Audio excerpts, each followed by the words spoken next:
started a ton of SEC games, but gets the Sunday start on the last day of the regular season. And her first pitch is in there for a strike to Reagan Johnson. This is going to be a great test for the freshman pitcher. Coach Anderson talks about her all the time, that she is going to be one of the future pitcher Tigers for this program. She has to come up big in something like this. Maybe do 2-3 innings, get one of your starters back, one of your upperclassmen, but coming out strong with the first pitch strike. You can't ask for anything more from this freshman pitcher. And now she starts up 0-2 on the Reagan Johnson foul ball.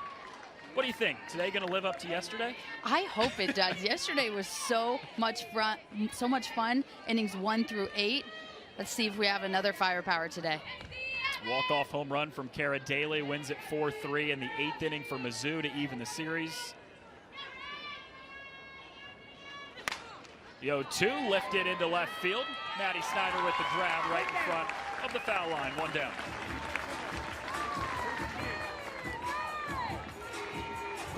Reagan Johnson is not an easy out. She's a freshman at the top of the lineup, has over a 380 batting average, was the spark plug for the Razorbacks yesterday. Sierra Harrison, that is a big out for her to start this game, not get down in the count, and not give up a leadoff single. Yeah, Reagan Johnson was 4 for 8 on the weekend coming in today. A pair of multi-hit games. To get that out to start for Harrison's a pretty big deal. It brings up Reagan Kramer, who in a sense has kind of been the unsung hero of this offense. Does a lot of the dirty work, moves base runners, just does her job. She does, and the reason why she's in the 2 spot is because of her high on base percentage at 454. That is unheard of, and she gets on with walks, she gets on with hit by pitches, bunts. She does what she needs to do when she has such great firepower in front of her and behind her in Rylan Hedgecock. Yeah, not the most flashiest numbers in the world, but 3 walks this weekend. She just gets on base any way she needs to, moves runners up. And on the 1-1, she fouls it back, down 1-2.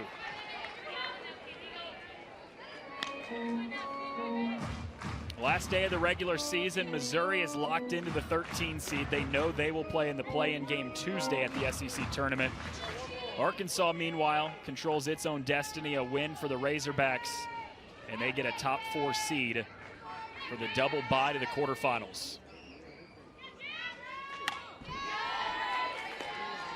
Kramer stays alive.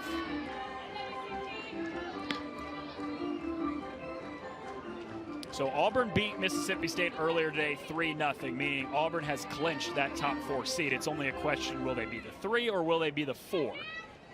If Arkansas wins today, Auburn's the 4. If Arkansas loses today, the Tigers become the 3 seed. 3 straight 1-2 pitches fouled back by Reagan Kramer.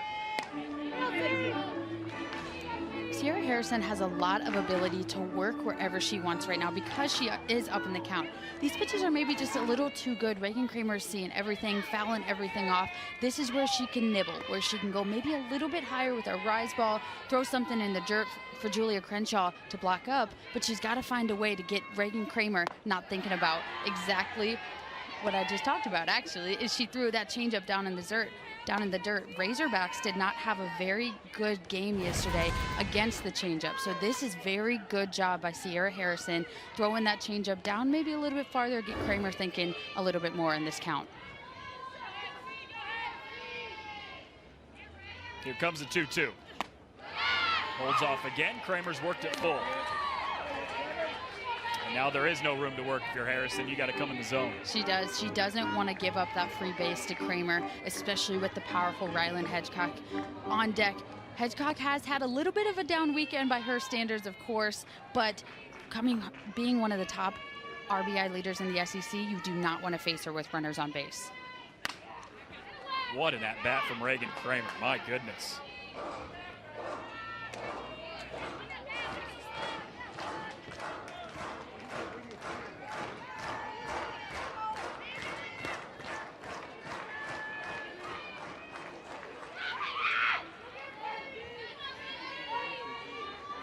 The battle between the freshman Harrison and the sophomore Kramer. Popped up, shallow left field. Snyder charging, but it's Laird, the shortstop, who makes the run and the grab.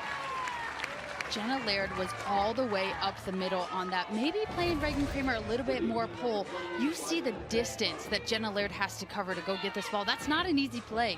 She's a full sprint all the way over from the middle of the field. She makes that look effortless. So easy. The Gold Glove shortstop from a year ago. And a two-time All-SEC selection. Was great at the bat, great in the field. And Rylan Hedgecock eager up there, swinging through the first pitch. Chance for Sierra Harrison to do something that neither Mizzou pitcher could do on the first 2 days, and that's work 3 up, 3 down in the first inning.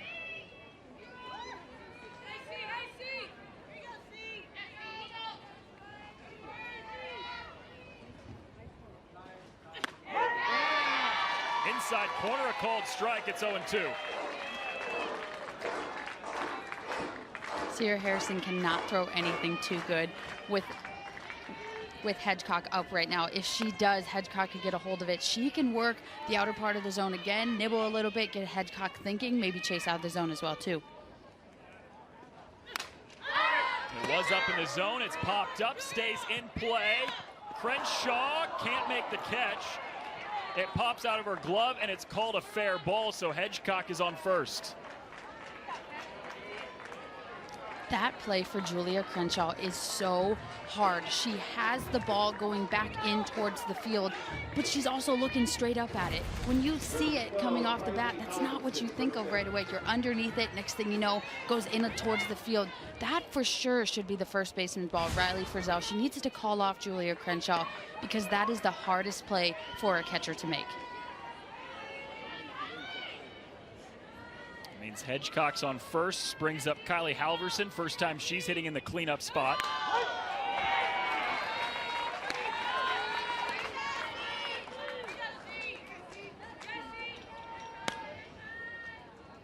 Hit her 8th home run of the season yesterday to start the scoring, leading off the second inning.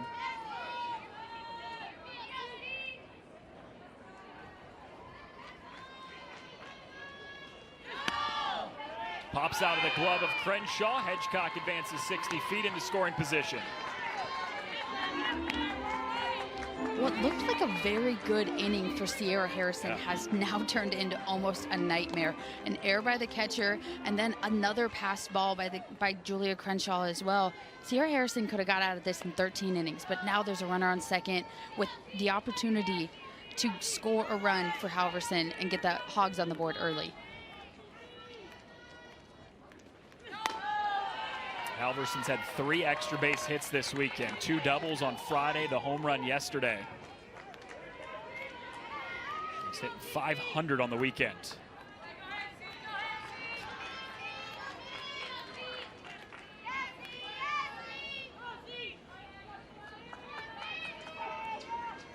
Here's 2-1. That's driven into left center field. Chases the outfielders back on the warning track. Honnold leaps and can't come up with it. Back-to-back days with a home run for Kylie Halverson. The air comes back to bite Missouri in the butt. They had the opportunity to get out.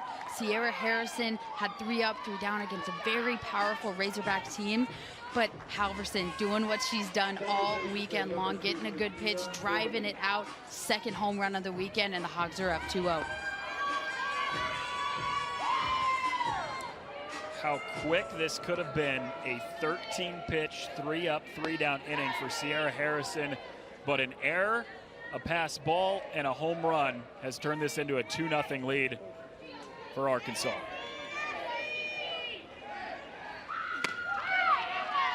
And not over yet. Christina Foreman had a home run yesterday. Her and Halverson went back-to-back for the 2nd time in a week. Razorback fans would love to make it 3 times in 8 days.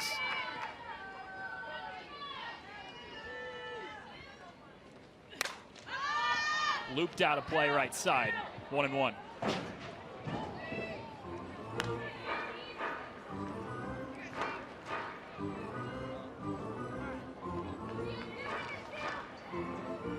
Foreman, the Duke transfer from Tampa, Florida, spent 4 years with the Blue Devils, 5th and final year of college softball with Arkansas. 1-1 1 stays outside.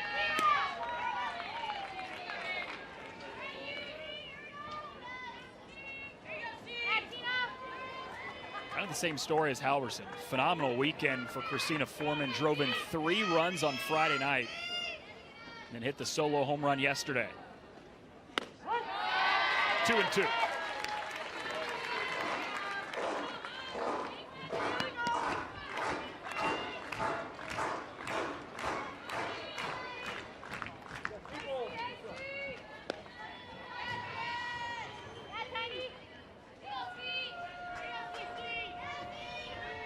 Mizzou limit the damage to the 2 runs here in the inning.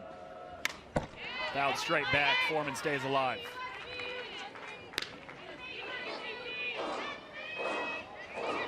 It's not been easy on Sierra Harrison in this first inning. It's not. She had the ability to get out of the inning, but Missouri's defense, who is usually so good, ranks #1 in the SEC in fielding percentage, makes the error and then comes back to bite Sierra Harrison with that two-run home run. Do the 2-2 again. Reagan Kramer fouled off 3 2-strike pitches in an at-bat earlier this inning. And Christina Foreman's done it a couple times this at-bat as well, as we're about to see the 7th pitch of this at-bat.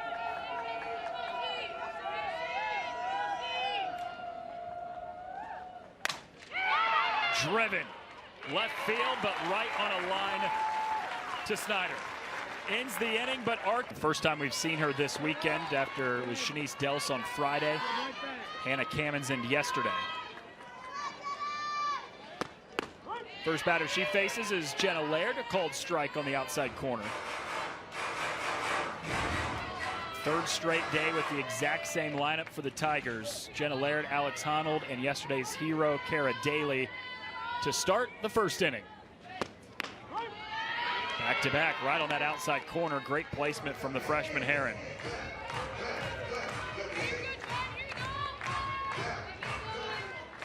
Robin Heron has been dominant over the past 3 or 4 weeks. Freshman who's been good all year, but has taken it to a new level. Bouncer over to second. It's Foreman on to first, 1 away. Heron gets up early like she's been doing so much of recent. With her curveball with a little bit of a rise, she's able to get ahead of Jenna Laird.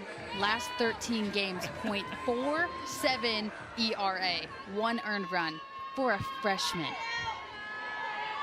Most of that's been done in relief. Hasn't been a ton of starts, but gets one today. And she gets Honnold to offer at the first pitch, 0-1. Relief or starter, doesn't matter, but .47 ERA with 1 earned run, that is pretty impressive for a freshman in the SEC. Her and yesterday's starter, Hannah Kamenzind, have just been incredible the last few weeks. Needless to say, Coach Deifel has found maybe a few pitchers for the future after Shanice Dels graduates this year. Hannah Kamenzind's been the freshman of the week in the SEC 3 of the last 4 weeks. Honnold looping it deep left field. That's an easy play for Reagan Kramer right in front of the warning track, 2 down. It's a Cara Daly day yesterday. Solo home run with 2 outs in the bottom of the 8th to walk it off, and this is what it looks like. Inner part of the plate, Shanice Dels. She thought she had it in there. Cara Daly just made the adjustment. She found a way to keep her hands inside the ball, smashes it over left field to walk it off for the Tigers. That one at bat is going to be the storyline, obviously, from yesterday, but the day that Cara Daly had in total, 2 for 3. She doubled, had a sacrifice bunt to move a runner over late in the game. Just had great at bat after great at bat yesterday. And she checks the swing here. Cara Daly is one of those hitters that when she's hot, she is on fire. She had a great game yesterday. It's really started to find her stride. Numbers may not tell everything that she's done with a .259 average, but she has really found a way to be successful of recent. Puts that one in the air, but directly to Johnson. 3 up, 3 down. Arkansas up 2-0 through 1. Come up to start the inning for Arkansas with Casey Hoffman. who hasn't recorded a hit yet this weekend, but she took away a home run yesterday early in the game in right field.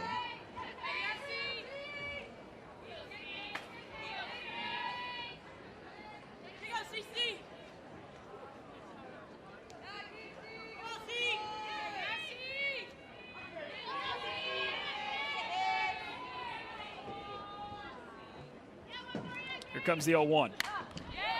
Back-to-back foul balls. It's quickly 0-2. So far in this game, I think Sierra Harrison, through 5 batters, has only gotten down to 1 batter. She's been up 0-2, 1-2. She's getting ahead of these batters. Now she just has to find a way to maybe get it a little bit past them, make that rise ball jump a little bit more, throw that changeup in the dirt, keep these Arkansas batters guessing what she's going to throw next.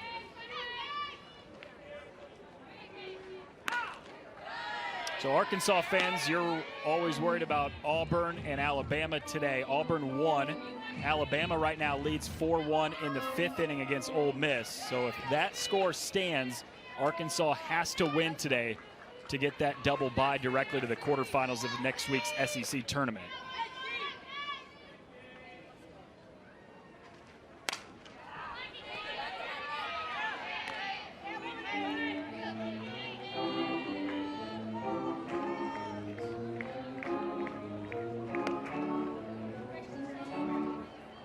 Deifel knows today is all about winning, taking care of what you've got to take care of.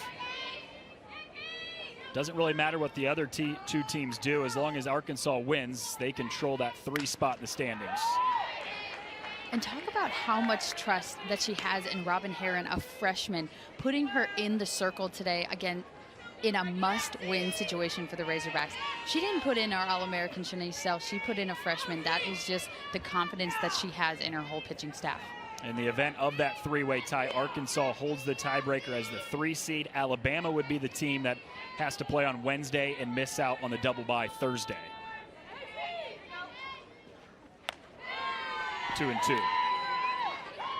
So Auburn knows they are into the top 4 no matter what. They won earlier today, moving them to 15-9. If Arkansas wins, the Razorbacks jump over Auburn, but that still leaves Auburn number 4, regardless of what Alabama does today.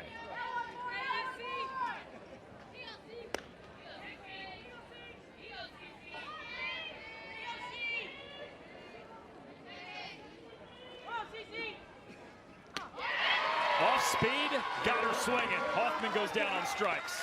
Talked about it yesterday. Arkansas had a little bit of trouble with Lauren Krings' changeup. She comes back here, Sierra Harrison, changeup, changes the speed of what's going to come in. Casey Hoffman just 2 out in front and can't react to it. Harrison might have gotten away with one a little bit too, because that was left up in the zone quite a bit. But that's the ability of a changeup. Even if it is left over the plate, the fact that it is 7-8 miles an hour slower, that already gets in the batter's mind. So she did a great job bringing it in at the right time. The first strikeout today for Harrison, 1 down in the 2nd. And facing a first-team All-American from a year ago, Hannah Gamble, who's hitting in a new spot today in the 7-hole. We've been a cleanup hitter all year long. Numbers have gone down a little bit of a hitting slump recently. So Courtney Deifel puts her down in the 7 spot. And is that just to kind of relieve some pressure a little bit? Relieve some pressure, but also the girls that have the hot hands this weekend in Kylie Haverson and Christina Foreman. Move them up a little bit. Give them the ability to get those couple RBIs across, which Hannah Gamble hasn't been able to. She flies out deep to left field with Snyder. 2 up, 2 down.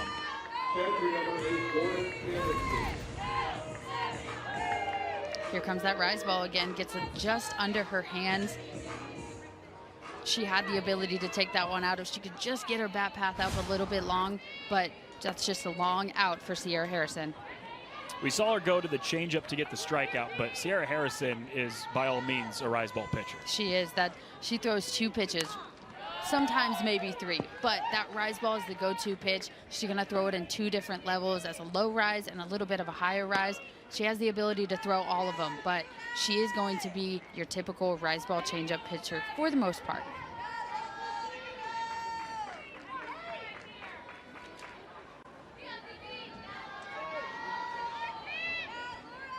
It's Lauren Kamenzen, the freshman catcher at the plate. had a career day on Friday in game 1. Her first career 3-hit game. Drove in a couple runs. And her batting average from before the game Friday to after the game Friday jumped up 20 points to north of 300, but went 0 of 3 yesterday to drop down to 297.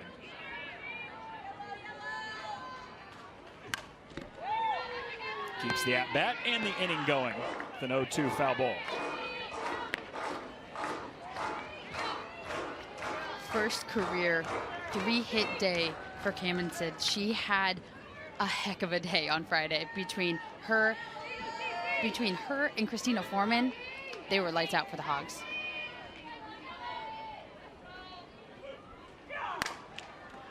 Hits that ball hard to right field. Jackson chases over into foul territory and drops it. Could have ended the inning.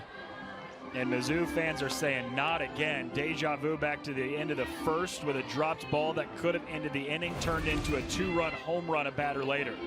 Something we just aren't used to seeing from the Missouri Tigers. Drop pop flies. They're a very sure-handed defensive team, but that's already 2 today in 2 innings. Team that was top 3 in the country just 2 weeks ago in fielding percentage, but some uncharacteristic errors lately.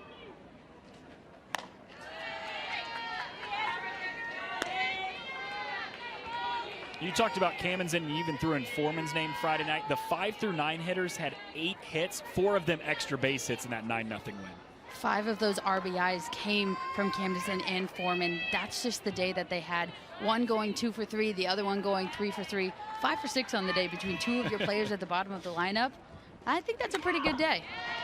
Kamens fouls it back here. Yeah, those were the 6 and 8 hitters respectively in the lineup Friday night.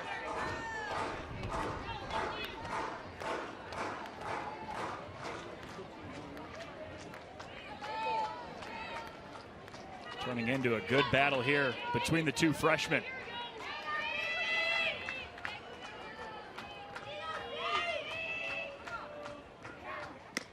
Swing and a miss. 2 strikeouts in the inning. It's going to be a huge turnout. Great week for the SEC tournament. Arkansas a potential top 4 seed as well to get a double bye into the quarterfinals. Need a win to make that happen today.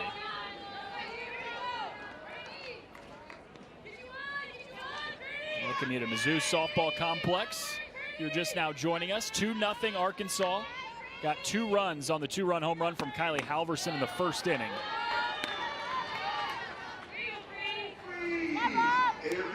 Second home run in as many days for Halverson after leading off the scoring yesterday with a solo home run.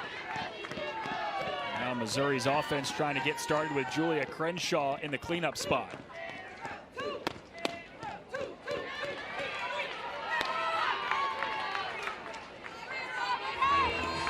A hitless weekend for Crenshaw so far, 0 for 5. But coming into the weekend was on a tear, hitting nearly 400 over the past 2 weeks.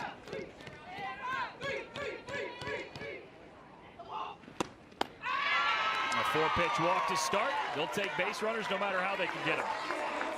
Very uncharacteristic of Robin Herring, coming up, throwing 4 straight balls in a row. That's not really something that you see from her. She's very good at attacking the zone. Just couldn't find it there against Julia Crenshaw. Just 35 walks on the year entering today for Herring, who's thrown more than 70 innings. And like you said, especially for it to come in 4 pitches, that's the rare thing. But we've seen that from Arkansas pitchers all weekend long. They get down 3-0, 3-1, but they don't give in to that. I think that might be one of the first 4-pitch walks that we've seen all weekend. Obviously, you have Shanice Dells, who is the returning SEC pitcher of the year, but still not something that we're used to seeing from this Razorback pitching staff. 6 straight out of the zone to start the second inning, and so Kamens wants to have a quick word with her fellow freshman in the circle.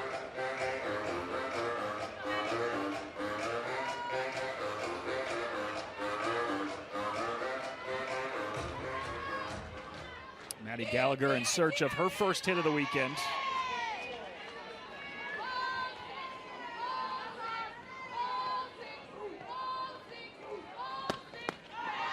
Seven straight misses.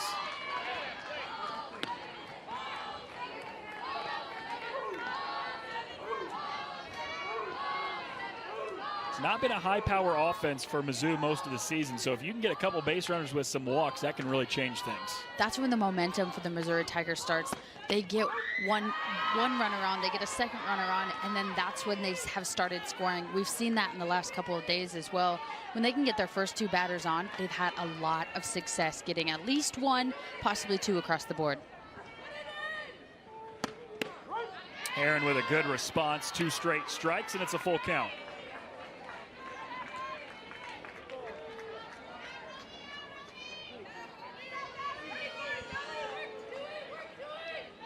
Larissa Anderson's offense did not score the first 9 innings of the weekend, but they got 4 in the last 3 innings. Foreman throws it into the outfield. Runners cannot advance, but there are still 2 runners on base. This is how the inning went yesterday for the Arkansas Razorback defense. There was runners on first and second, ground ball back to the pitcher, overthrows it, and they score a run. Same situation here. Foreman had a for sure out somewhere, but she overthrew second base. The speed of Julia Crenshaw maybe just got her thinking about it way too much, sails it into left field, and now the Mizzou offense has something working. It's a great point. First run of the day yesterday. First run of the weekend for Mizzou. Came on the throwing error from the pitcher, Hannah Kamenzend.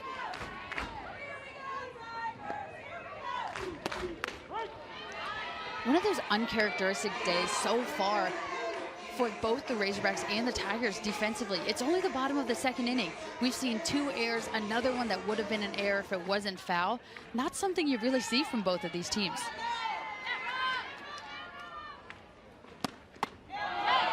Frizzell went around on the check swing.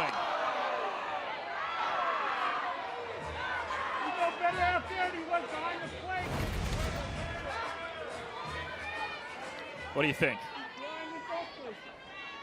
Home fans might not like it, but I think her bat path went a little bit too far over the plate. So she has to protect. That one was probably out of the zone, but gets enough to keep the at-bat alive. One of the greatest things about a home field advantage is either call both ways. It's gonna go for you. So the fans did not like that call whatsoever. You can hear them getting all rowdy after that check swing.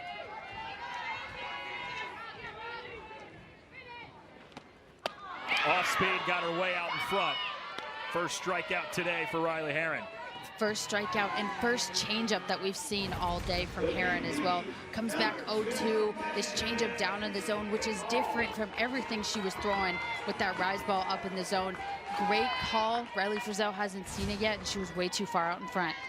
That's why I said, I was like, why did I say Riley? It's Robin Heron, because she struck out Riley Frizzell. It's the R's, you know. Both got. I have to make an excuse for my mistakes sometimes. Exactly. Right?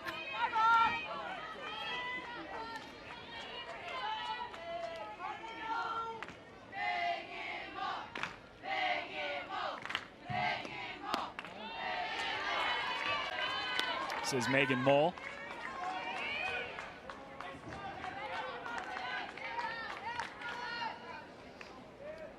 Tigers trying to get some sort of production from the middle of the order. Mole, another player that hasn't had a hit in the first 2 games this weekend. Got that one in on the hands and pops it into the Arkansas dugout. She's been jammed up a lot this weekend. You've seen a lot of weak pop flies, weak ground outs from Megan Mole. She's got to get that ball a little bit more out in front, especially with a lefty pitcher who's going to ride that curveball into your hands. You got to start your load a little bit sooner, catch that ball a little bit more out in front. That skips in there. It's 2-2. Nice job by Kamenzend to keep it in front. Runners have to stay put at first and second.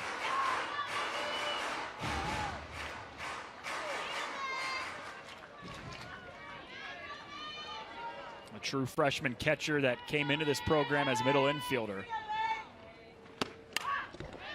Mole gets a piece of it. And she's done a great job back there all weekend long. You just see her block up a ball. You would never have expected that she wasn't a catcher before she came in here. That's how fluid, how solid she's been all year long. And as a freshman, you just got to tip her cap to her for all the work she's done. Ton of practice time in the backyard catching her twin sister Hannah.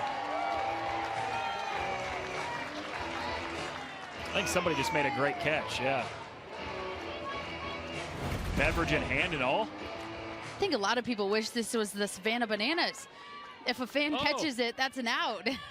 Yeah. Runner takes off. Cannons in this time couldn't keep it close enough. Second and third, just one out. Takes more pressure off of Megan Mull. There's no force out anymore. She has more ability. She can hit it to the outfield, do a sacrifice fly. That is great base running by Julia Crenshaw and Maddie Gallagher. That's deep enough to score a run. Johnson catches in center. Runner tags up. Crenshaw takes off and scores. Gallagher's into third, and Mizzou's on the board. Fundamental softball is what the Missouri Tigers have lived by all year long. #1 in the SEC in sacrifice bunts. Real high up there for sacrifice flies. We see it again right here. Great job by the runners advancing, but an even better job by Megan Mull, making sure she gets that ball up in the air, gets it deep enough to not only score the run, but move the runner to third base just 90 feet away. Manufacturing runs. That's what Larissa Anderson's club does so well. It won't always be the power like we saw the 2 home runs in the 8th inning yesterday, but it's more along the lines of what you're talking about. Sack bunts, sack flies, moving runners. Something that I think a lot of old school baseball and softball coaches would love. They would love the sacrifice bunts. They would love situational hitting. That's not necessarily what happens a lot of the time in the game today because everyone loves home runs. Of course they do. It's one of the most exciting parts about it. But Larissa Anderson and her team have gone back to the fundamentals this year, and they've seen a lot of success because of it. Lined hard into center field, and Johnson backtracking near the warning track to end the inning. Mizzou gets one back, though. Tigers have watched yesterday's show to listen to it. It's okay. Leave it be. Don't worry. We already have that on Twitter. Tweet it out to the world.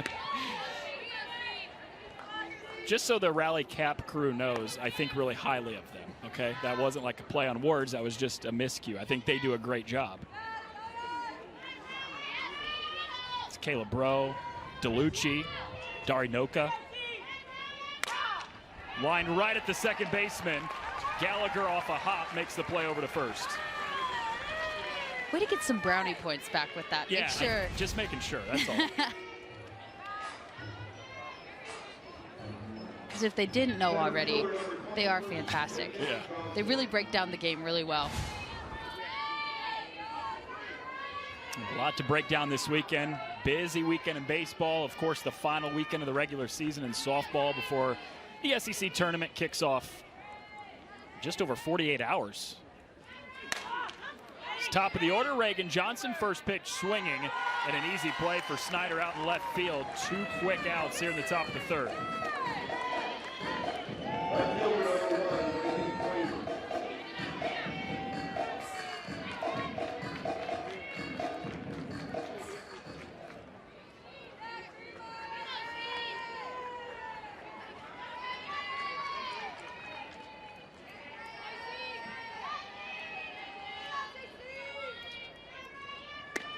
This is Reagan Kramer, who had a really good at-bat her first time up, fouled off 3 straight 2-strike pitches in the first inning.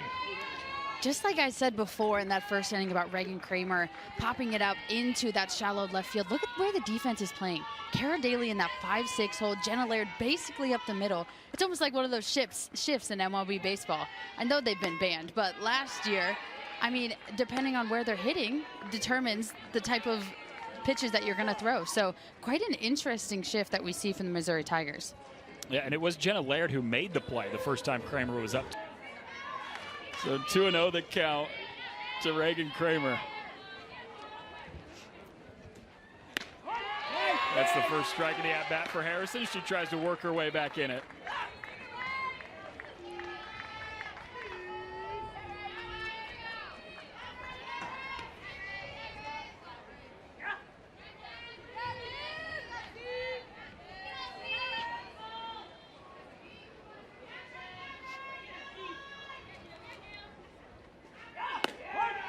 Back-to-back strikes. Good response from Harrison after a couple in a row out of the zone. And a strike away from getting out of the inning. Well, Coach Anderson must have said it must have been working with Sierra Harrison. Comes right back out with 2 strikes, evens up the count a little bit. There's a 3-up, 3-down inning in the second for Sierra Harrison, and the freshman's got a chance to make it back-to-back. But at least one more pitch. On the way to Reagan Kramer. She just battles. If it's not a great pitch, she just gets a piece of it, kind of allows herself to reset and see another pitch. We talked about it before. Great two-hole hitter. High on base percentage, doesn't give in. And if she does strike out, she comes back and makes that adjustment. Lines it into right field, and it hops in to Jackson, who looked like didn't quite get the best read on that ball, was kind of in between coming in or going out, and it bounces in front of her. That's one of those hard plays that off the bat you have to make a decision to come in and get it, or you have to stay back on it. You see a little bit of hesitation, and afterwards you can really see that she was kicking herself for not going and get that one. Yeah, that looked like one she probably could have gotten to. It could have, but it's one of those that it's the hardest thing for an outfielder is reading those line drives, because your first initial instinct wants to be to go back. But if you do and then you hesitate, that's when you get caught in between and you have to then get it on the bounce like Jackson did. And this is the scenario that Mizzou wanted to limit. Rylan Hedgecock coming to the plate would have much rather faced her to lead off an inning with nobody on instead of having a base runner.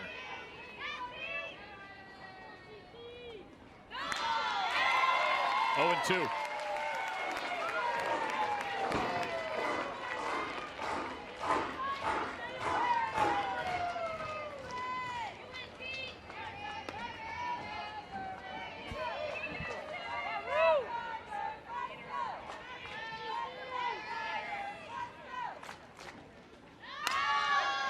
The 0-2, shallow pop-up left side, and Daly in foul territory records the third out.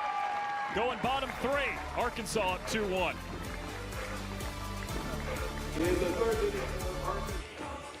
Going bottom three in Como, 2-1 game with Arkansas on top of Missouri. The SEC Pitcher of the Year from last year, Shanice Dels, tied the game and allowed Kara Daly a couple batters later to walk the game off. And that was the second time in the game, Brooke, that the 9-hole hitter Maddie Snyder tied the game. Sacrifice fly in the 5th to tie it at 2. Solo home run in the 8th to tie it at 3. Talk about productive at bats. 2 RBIs yesterday in the 9-hole spot for Maddie Snyder.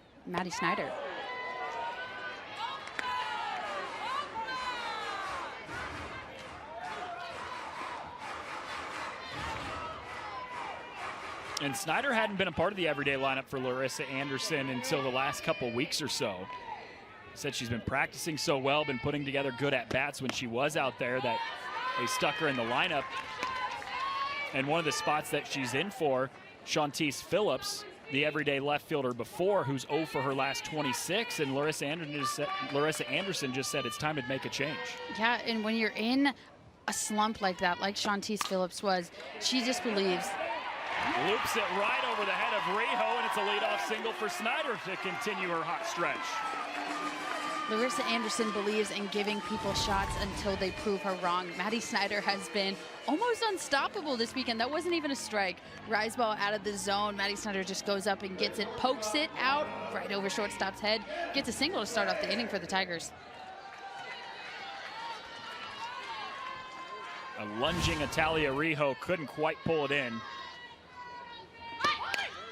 Laird lays down the bunt, the small ball that we talked about last inning, but Laird is safe. Why sacrifice bunt when you can bunt for a hit?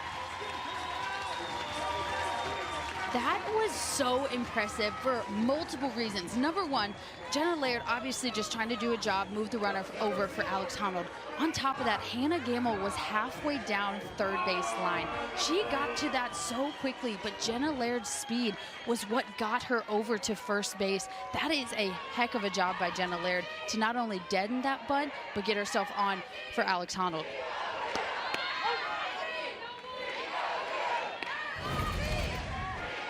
Dude, look how far up Gamble is. You're right. She only had to take 2 steps to get to that ball, and Jenna Laird still beats out the throw. She did. Jenna Laird has so much speed. We see it in her stolen bases as well. Second in the SEC in stolen bases. So obviously she's going to be able to lay down a bunt. Ton of speed. Arkansas just has to play a little bit quicker. lead the SEC in sack bunts this season. Almost 100 stolen bases. They do a great job of not swinging at pitches out of the zone. We've seen a couple sack flies. It's not your gaudy power numbers, but they can manufacture runs with the best of them. And now with 2 strikes, Honnold's probably swinging away, but you're talking about Alex Honnold, who's hitting above 400 in the 2 spot this year, and she was scoring around a bunt early in the at-bat. That just tells you the type of team that Larissa Anderson has this year. They're not going to overpower you with home runs. Yes, Alex Honnold has 13, but she still needs to do a job. She is your leading hitter. She is your captain in this offensive position. But if she can move him over for a very hot Cara Daly, who is on deck, score another run, maybe 2 with runners in scoring position, that's what Larissa Anderson wants from this situation. 2-2, dips low and away, and it's a full count after Honnold fell behind 0-2.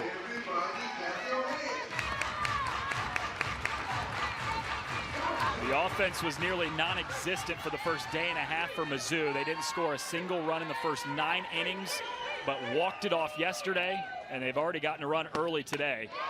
And now a walk loads the bases with nobody out. We talked about the small ball for Missouri. And yesterday's hero, Cara Daly, with the walk-off home run at the plate, and she takes a first pitch strike from McGaffin. That off speed that we talked about starts with the changeup on Cara Daly, gets her starting to think about that off speed so then she can come hard with the hard stuff.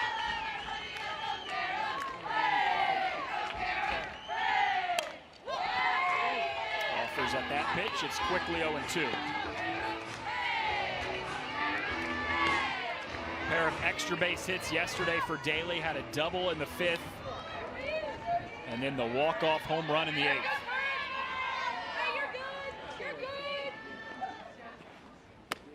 Check swing, the appeal did not go.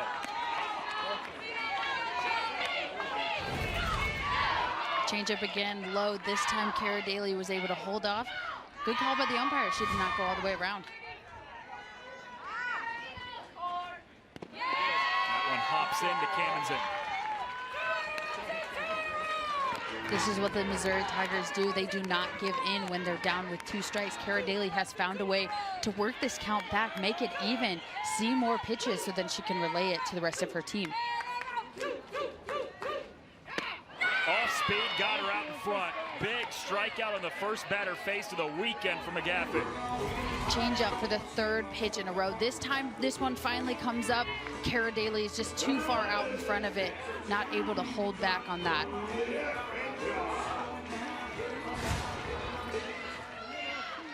The velocity as a whole for McGaffin is much slower than the other 3 pitchers we've seen this weekend for Arkansas, but then when you add on to that a changeup to bring it even down further, it's tough to adjust for hitters.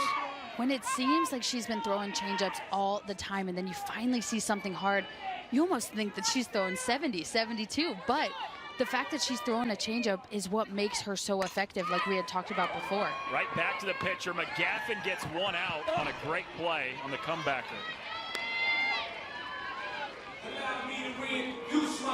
And now Mizzou, who had bases loaded, nobody out, is in danger of not getting a run.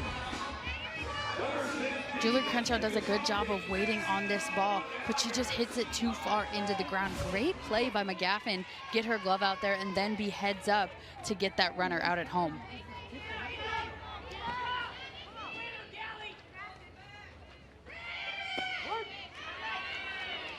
First pitch strike into Maddie Gallagher, who reached on an error her first time up.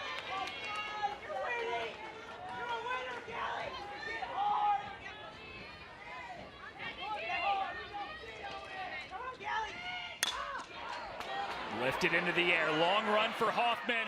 Diving attempt and it falls. Mizzou scores 2. Here comes the 3rd, and Crenshaw is tagged out to end the inning, but the Tigers take the lead. And the first lead of the day that she's had in the circle after the 2-run single from Maddie Gallagher in the bottom of the 3rd. And speaking of Kylie Halverson, look who leads off the inning. Home runs in each of the last 2 days. A solo home run yesterday, a 2-run home run today. And the first pitch from Harrison is on the outside corner for a called strike. So 7th inning right now in Oxford, Mississippi. Alabama up 4-3 on Ole Miss. That's a big one for Arkansas fans because if Alabama wins that, Razorbacks know they have to win today to clinch a top 4 seed and get the double bye to the quarterfinals. If Alabama wins and Arkansas doesn't, the Razorbacks fall to the 5 seed. They have to play Wednesday instead of Thursday.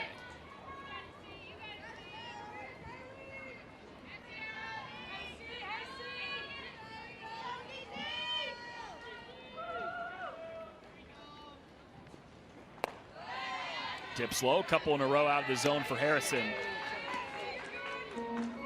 This is a great start so far for Sierra Harrison. Not one who pitches a lot of SEC matchups. The last couple of SEC outings that she had, they weren't the best. Auburn, she only pitched 2/3 of an inning before she got taken out, but she's came out against this very powerful Arkansas offense. And so far, besides the one mistake to Halverson, has done a fairly good job.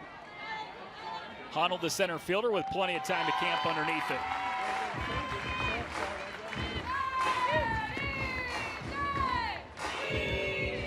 So the batter that took Harrison yard in the first inning flies out to center. One away in the top of the 4th.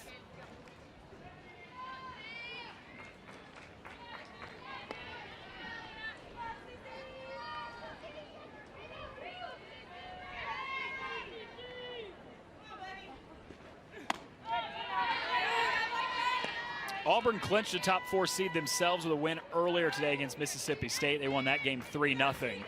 So Auburn knows it's a top 4. It's watching on, just wondering if it's the 3 or the 4 seed, depending on what Arkansas does today. The Razorbacks own that tiebreaker, so an Arkansas win means they get the 3. Auburn goes 4. Strike in there to Christina Foreman. If Arkansas loses today, Auburn becomes the 3 seed. And Alabama would potentially, as long as they hold on to their lead in the 7th inning right now against Ole Miss, would then become the final team to get that double bye.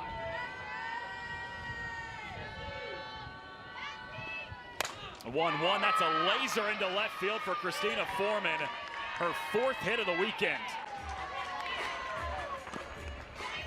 Like we talked about before, those are the hardest plays for outfielders to try and make a scorcher off the bat. This is a good job by Maddie Snyder just keeping this one in front. It was a little bit too low for her to come in on, but an even better job by Foreman, making sure she gets her bat on plane. She gets that easy single.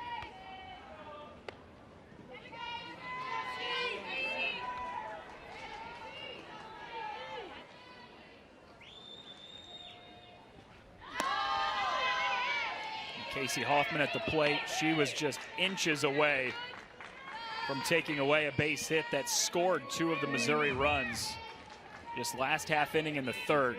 Potentially could have kept it at a 2-1 Arkansas lead by the 2-run single that she very nearly made a diving play on, made it 3-2.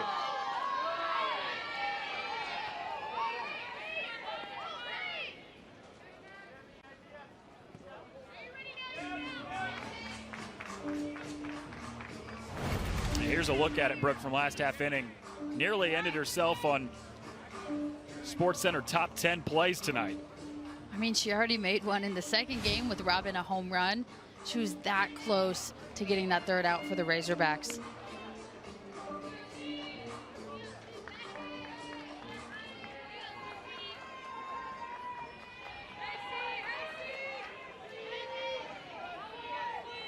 Robbed a home run yesterday in game 2. Almost came up with a great play there. 2 balls and a strike.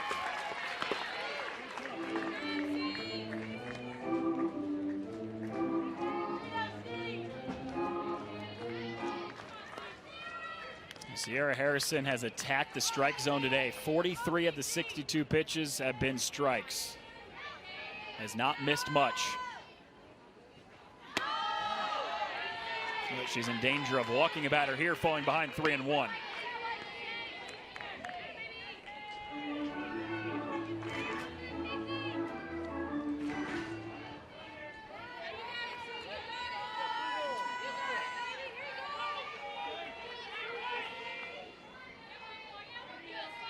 Runner on first, one out.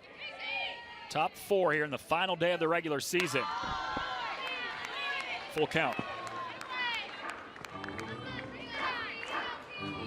This is a batter that Sierra Harrison has to attack. She has had success all weekend against all pitchers from Missouri. Actually have had a lot of success against Casey Hoffman this weekend. She just hasn't found her stride yet at all. And Sierra Harrison struck her out first at bat. This is one that you cannot let go if you are the Missouri pitcher.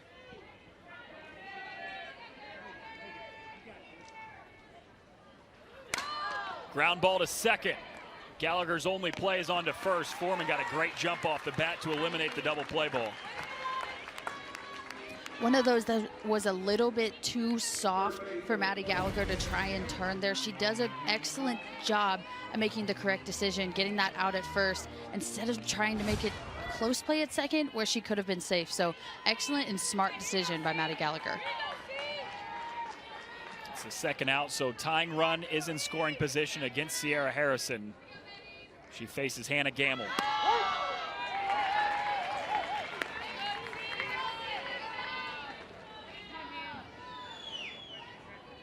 Hannah Gamble just 2 of her last 20. Trying to break out of the slump she's had the last couple weeks.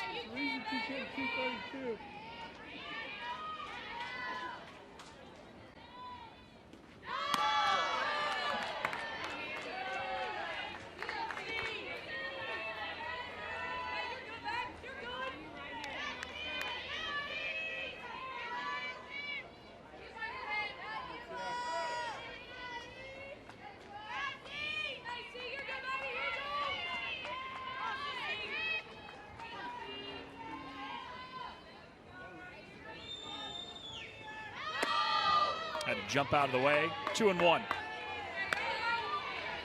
Hannah Gamble is one of those players that, yes, her numbers might be down this year, but with the ability that she has, seeing it last year with all the power, all the RBI talent, the on-base percentage, batting average, she has the ability to break out of this slump. It's not really a slump, but she has the ability to come up here and make a huge difference for the Arkansas Razorbacks. And all it takes for someone with her ability is one swing of the bat. One base hit, one home run, something to get her going, and it can completely change the complexion of the rest of the season for her. Absolutely. She had great swings yesterday, too. They just ended up going right to people. That's the hardest outs in the game, and that's all you can ask for as a hitting coach. Big pitch coming here for Harrison. 2-2. Scorched. And would have been a home run if it was fair, but it's well fouled left side.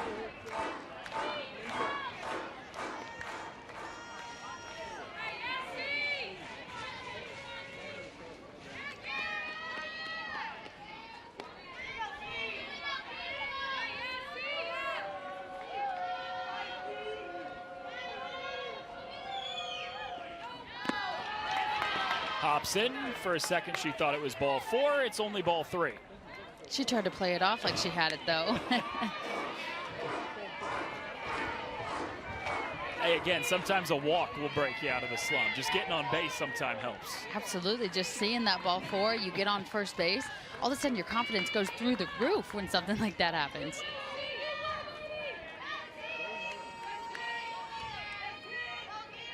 Payoff pitch. We'll see one more this at-bat. We have seen it all weekend long from Arkansas hitters with 2 strikes. They protect so well. They foul off a ton of pitches and just keep getting themselves more pitches to see. They're not a team that is going to go up there looking for the perfect pitch. They're going to protect at all costs. They're going to make the pitcher work, see a lot of pitches. That's why they've been so successful this year.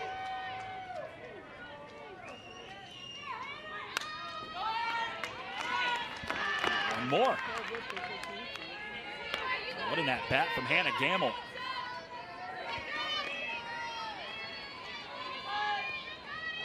About to see the 9th pitch of the at-bat.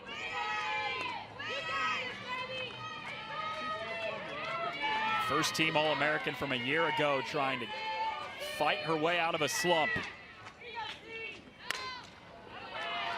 And powers that ball again. Well foul.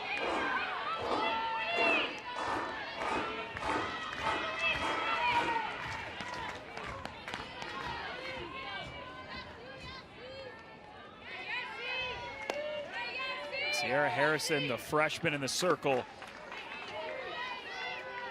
trying to put an end to this inning and leave the tying run stranded in scoring position. And on the 10th pitch of the at-bat, Hannah Gamble earns a walk. And I mean earns a walk. 10 pitches from Sierra Harrison, fought off the rise ball, fought off the curveball, fought off the changeup. She saw every single one of Sierra Harrison's pitches, and she earned that walk going over to first base. First batter she faces is Lauren Kamenzen. Crings got Kamenzen out all 3 times she faced her yesterday.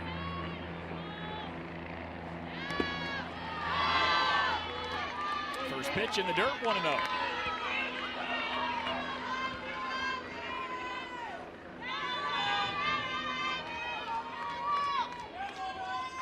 It was a 110 pitch day yesterday for Lauren Crings.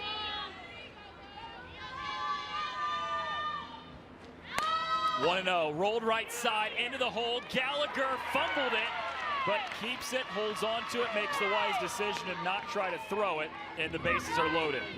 Such a hard play for Maddie Gallagher. She was playing a little up the middle as it is, and when she had to make that long of a run, it just took too much time with Kamenzen's speed. But great job, 1, not throwing it just in case for the overthrow, but 2, after she did fielded it, she looked at Foreman over at third base, making sure she wasn't going, replanted her feet, and kept those runners on the bases. So infield single for Kamenzen. Gallagher has such great range at second. We've seen her make that play in the hole a couple times this weekend.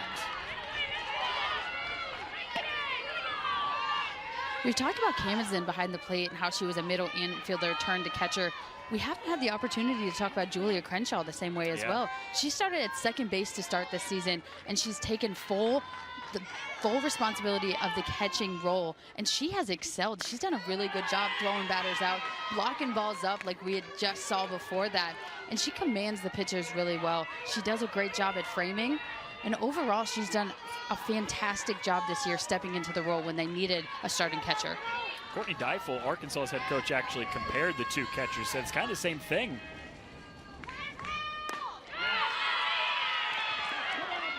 Danger zone here for Lauren Crings and Mizzou. Bases loaded, a 3-0 count, nowhere to put the batter.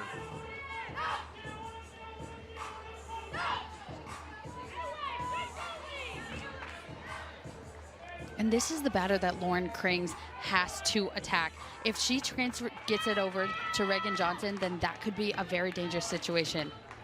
Maya Johnson just walked off Alabama for Ole Miss. Maya Stevenson, excuse me, walked off Alabama.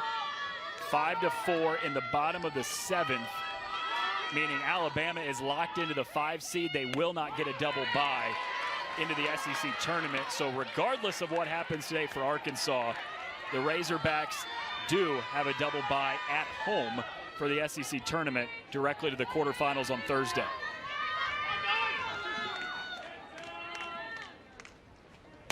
(3-1) line foul. The only thing to figure out is if Arkansas wins today, they become the 3 seed. The Razorbacks lose, they're the 4 seed. Auburn stays in the 3 spot. But when we talked with Courtney Deifel to start this half inning, she really wasn't too concerned about talking with the tournament. She wanted to focus on today.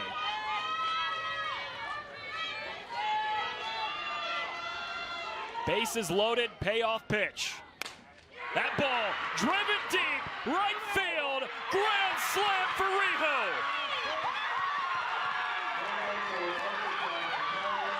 Bottom of the lineup comes through again for the Arkansas Razorbacks. Riho this time with the grand slam on a full count against a pitcher she did not have a ton of success against yesterday. She comes up, full count, comes clutch for her team, puts the Razorbacks up 6-3.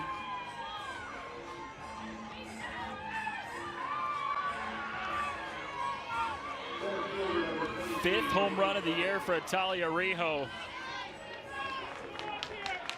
And the Arkansas fans who have made the trip to Como loving every last second of it.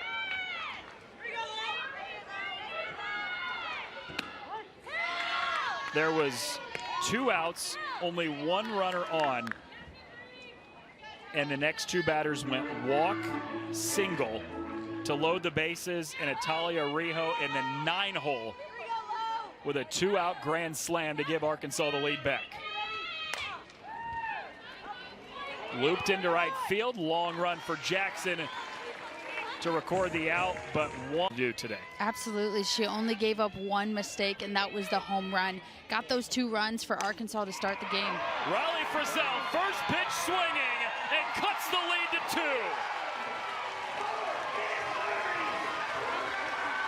That's how you answer back. Riley Frizzell has been doing it all weekend long. She had her home run robbed by Casey Hoffman in right field. This time sits on a changeup. First pitch, hits it out to left field, cuts into that deficit, gives some momentum back in the Missouri Tiger dugout.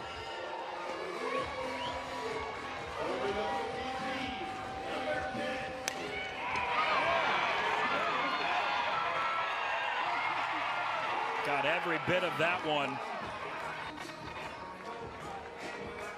Arkansas is still feeling good about themselves, I'm sure. Up 6-4, you get a grand slam, but every last bit of momentum was to the Razorbacks, and that helps swings it back a little bit more toward the middle with a solo home run from Riley Frizzell. And where do these home runs come from? Obviously, we see it from Hedgecock. She's got 20 on the year, but Missouri does not hit a ton of home runs, and now that's their 3rd one of this weekend that they have hit. And on top of that, it's from people that you don't expect, such as Maddie Snyder in the bottom. But so far, this has been an offensive explosion this whole weekend for both teams. So McGaffin's day is done pretty shortly after the home run. Hannah Kamenzen will come in to pitch. We'll get you her numbers after this.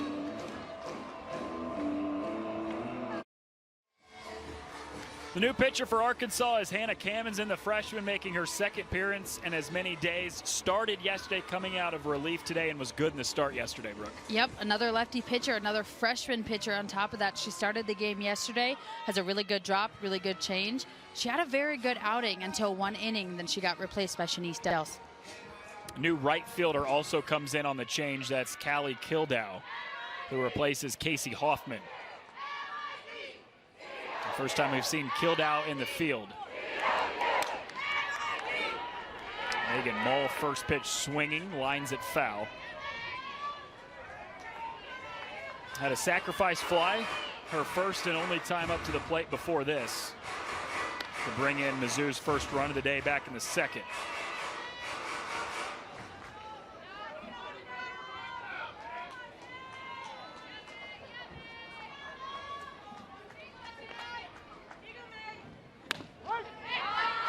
Hannah Kamenzen yesterday, 4 2/3 innings, 4 hits, gave up 2 runs, but neither of them earned. Exited in the 5th inning with a 2-2 tie. Off speed got Mull way out in front of it. 3 pitches, 3 strikes. A good start for Hannah Kamenzen. She threw it a lot yesterday too, but this time she comes back with a changeup, still on the inside part of the corner. Megan Mull had only seen hard stuff until that pitch. Great idea by Kamenzen to come in with that changeup.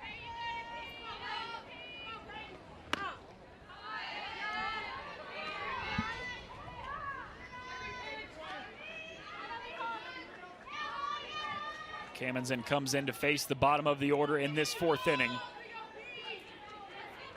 It's Peyton Jackson now in the 8th spot, who lined out to center her first time up.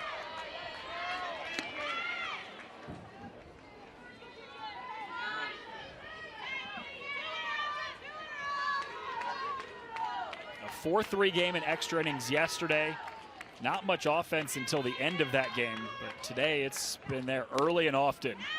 10 combined runs, not even 4 full innings in. Which that's probably a welcome sight for Larissa Anderson, as much as the offense has kind of been hot and cold over the last few weeks. But on top of that, they're doing it against a very successful Arkansas Razorback pitching staff.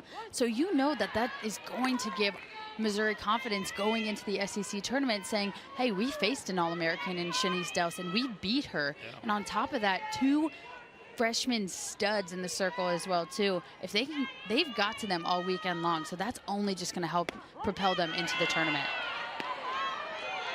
This is one of those freshman studs in the circle. Kamenzen, who's the freshman of the week in the SEC currently, and 3 of the last 4 weeks. 4 times total on the year.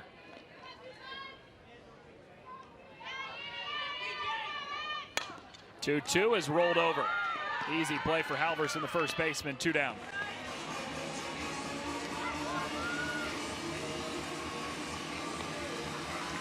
Earned the co-freshman of the week in the SEC this week because of what she did against Tennessee, the number 3 team in the country last week. 9 2/3 innings over 2 appearances with 8 strikeouts and only 1 earned run, and that included winning the Monday series finale. I think that's pretty good against the number 3 team in the nation, don't you think? Yeah, I think that'll get the job done more times than not.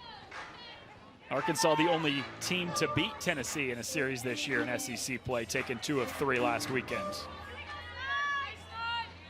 A Tennessee team that clinched the SEC regular season title yesterday, and they go into the tournament next week as the 1 seed.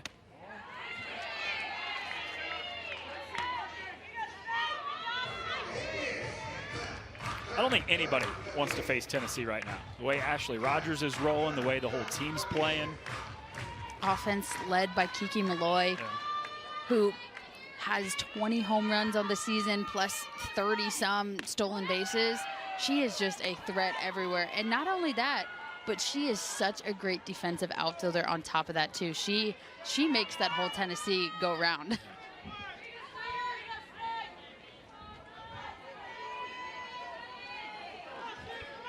One ball, 2 strikes from Kamenzen. Snyder got a piece of it.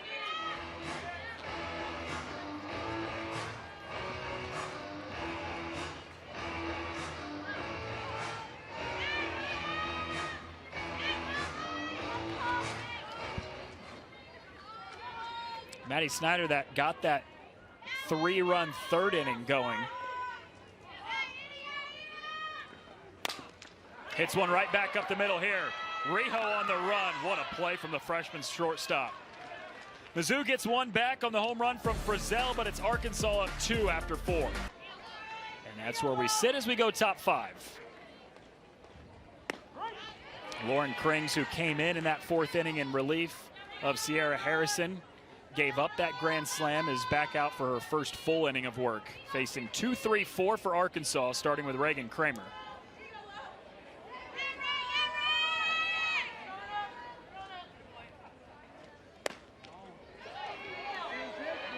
An Arkansas team that, regardless of what happens, will have the double bye to the quarterfinals of the SEC tournament next week, but a win gives them the 3 seed, a loss puts them at the 4 seed.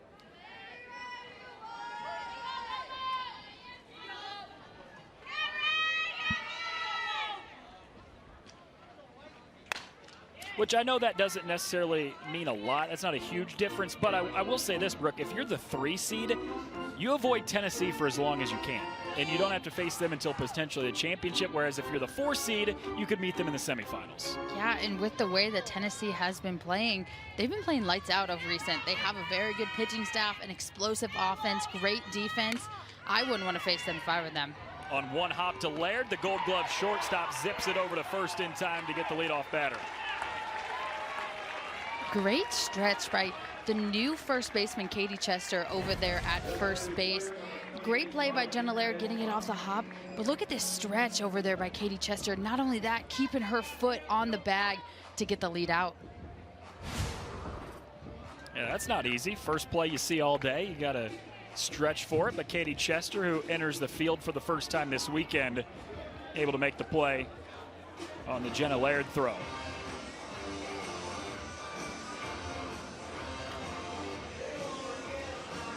Challenging it here is Arkansas to see if Katie Chester's foot was pulled off the bag.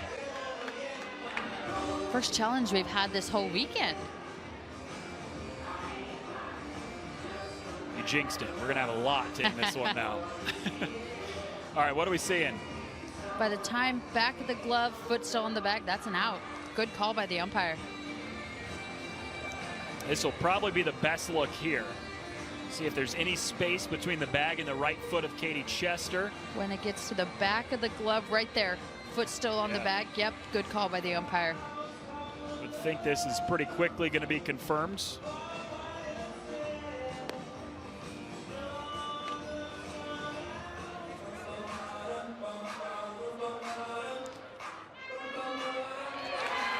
So there's the confirmation. The call was out on the field to start. It stays out. And one down in the top of the fifth.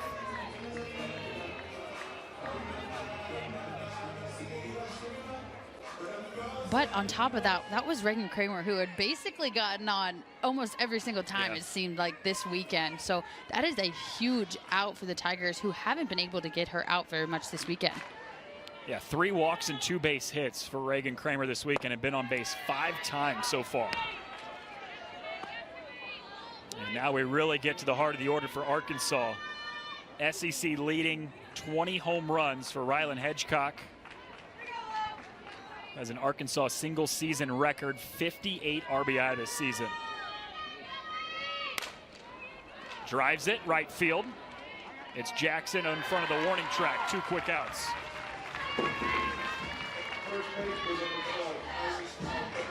Lauren Krings just looks like she has a lot more command over her pitches this inning than she did last inning. She was throwing a lot of balls. Her changeup wasn't coming across, so she had to throw it fast. And when she did, she left it a little bit too much over the plate for Riho to get.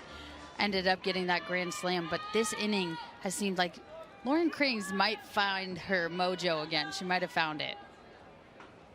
Got a couple quick outs to start. But now she faces arguably the most important bat this weekend for Arkansas. 2-run home run earlier today, hit a solo shot yesterday. And also had a pair of doubles on Friday. So she has made a huge impact all 3 days of this series. Holds off as that skips in the dirt, 1-1.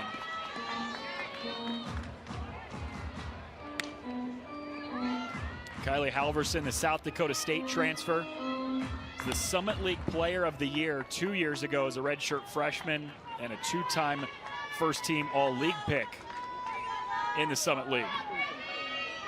She led the Jackrabbits to back-to-back regional appearances. Lifts it high in the air. It's Jackson one more time. It's a quick 3-up, 3-down inning for Lauren Krings. Mizzou bats coming up next down. UC South Carolina over Tennessee, UC LSU over Georgia. It's a crazy final day to bring down the regular season for the SEC. Feels kind of funny to say this with Alex Honnold, who's hitting over 400, but no hits yesterday. Hasn't gotten a hit today. Starting to see if she can catch a little bit of a spark. Soft liner. Riho off one hop. Not in time. There's an infield single right on cue. Coach Anderson talked about it. In order for Alex Honnold to keep up her batting average, she has to go at least 1 for 2, 2 for 4 in a game. And this is what happens when you are just on all season long. Not even hard hit, but she gets it far enough in the hole to beat this out to first base. Just a ton of speed over there from Alex Honnold. And Coach Anderson also told us you would think with a batting average of higher than 400, 13 home runs, that, you know, everything comes easy, or that she tries to be that power hitter. She just said she doesn't try to do anything too much. She wants singles, she wants base hits, she wants to get on base, and that takes care of the rest. And you saw it right there. She has 13 home runs on the year, but her swing is so effortless, and it looks like she's not even swinging hard half the time either, but she does a great job. She has great hand-eye coordination, and she just finds ways to get on base. She's just such a crafty and athletic player. Has 18 stolen bases on the year as well, so always a threat to take off at first. It's Kara Daly, who hit the walk-off home run in the bottom of the 8th yesterday, is at the plate.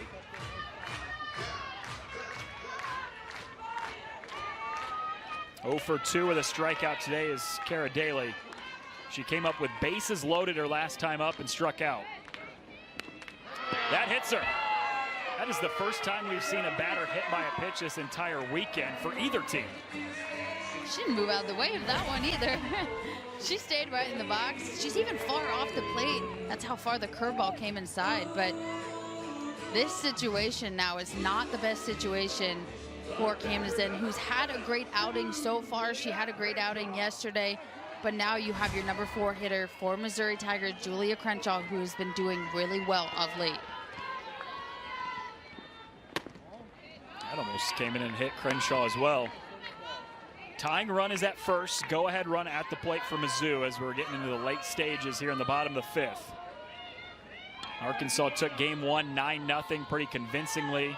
Mizzou got a walk-off home run yesterday to even the series. An Arkansas win today would be their 12th consecutive SEC Road Series wins. That is unheard of in this league. And that's just what Coach Deifel has done at Arkansas. 12 consecutive in the SEC. In on the hands on Crenshaw. She loops it out of play. Second one we've seen. Nice play by a fan. Fielding percentage 1,000 for all of the fans today. Every opportunity that they've gotten.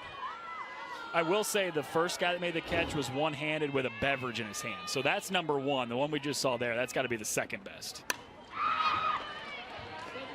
But still, these fans coming out, hands ready to catch all of those balls today. It seems like they were expecting some of these possibly. So great job being heads up, being aware by these fans.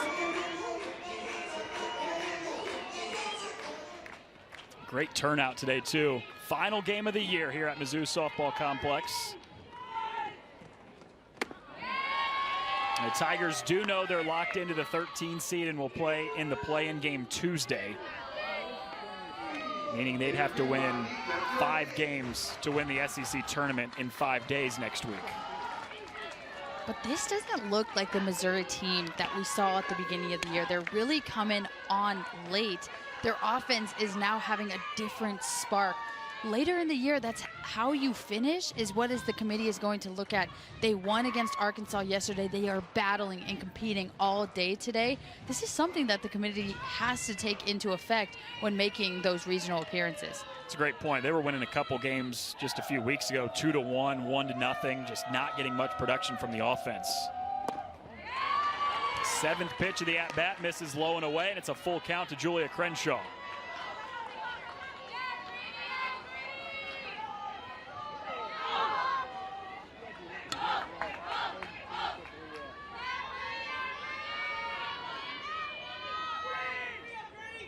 Payoff pitch. Golfed into left field. Long run for Kramer to make the catch in the gap. 2 away. Camden did a great job coming back, getting Julia Crenshaw to just fist that one, just didn't get enough behind it. After that single and a hit by pitch, getting that second out is huge for the Arkansas team.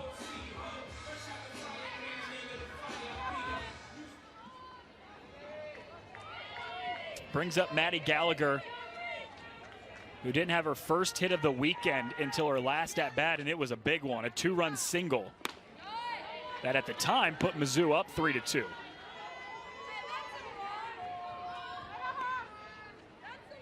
But since then, a lot of offense. An Arkansas grand slam.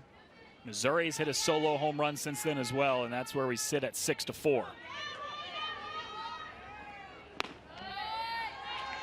2 balls and no strikes from Camden. This year, I think Maddie Gallagher has kind of been like a quiet leader for this team offensively. She came in at the semester.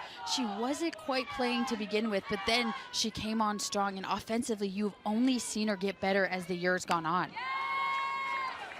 Yeah, hitting .321 over the last 10 games is Maddie Gallagher, and Larissa Anderson said she has just turned it to a new level over the last month. Newcomer in, the South Carolina transfer that they didn't expect to have a huge role right away this year, but she has at the end of the season. 4-pitch walk, bases loaded.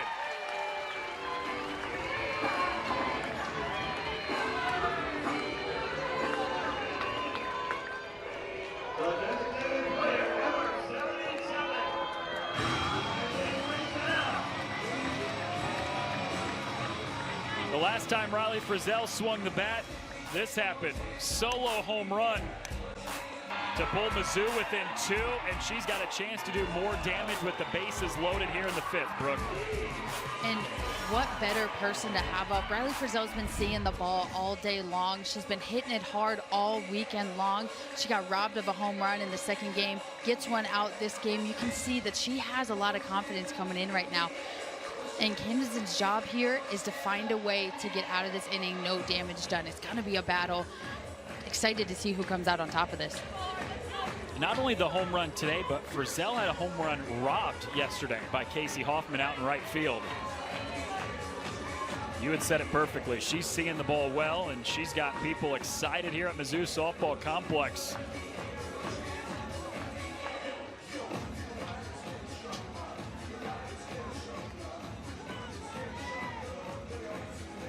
So Shanice Dels is more than likely coming in to pitch as they're making the change.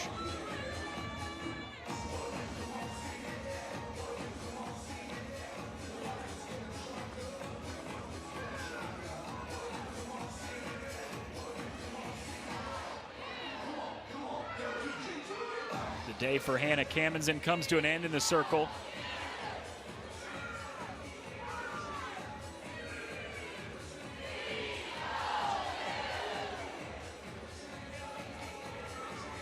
Through just 34 pitches today, coming in relief, and she's going to stay in the game. Good and effective that Shanice Dels is. She has a very, very good drop ball, great rise ball, good off speed. It's going to be a battle coming down to this last batter right here. Second team All-American last year on top of being the SEC Pitcher of the Year and the SEC Tournament MVP. Not an easy spot to be put into. Bases loaded, facing Riley Frizzell, who's already homered today for Missouri.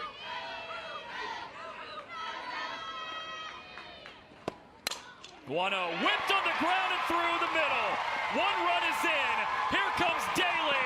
Mizzou has tied it up with a 2 RBI single from Riley Frizzell. Who else other than Riley Frizzell comes through again today? She now has 3 RBIs on the day. The game is now tied at 6. What an at-bat by Riley Frizzell.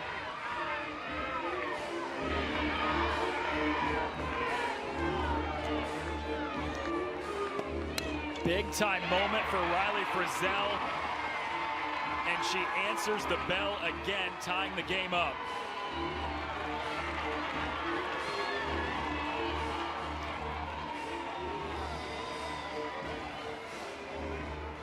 That ball was coming right at Kara Daly too, the base runner from second to third.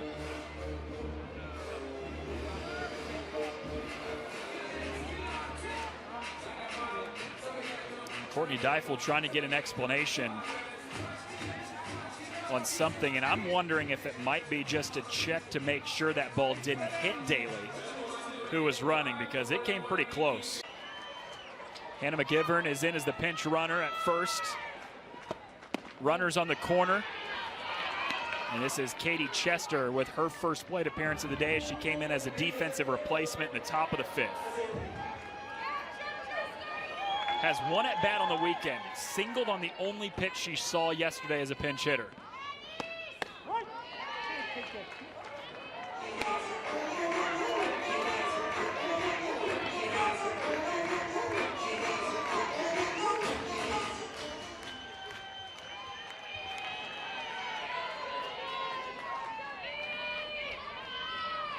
Go ahead run 60 feet from scoring. Driven hard into the net, left side, foul ball. You hear the oohs of the crowd. The dugout went crazy for a little bit. This is a huge situation for both Missouri and Arkansas.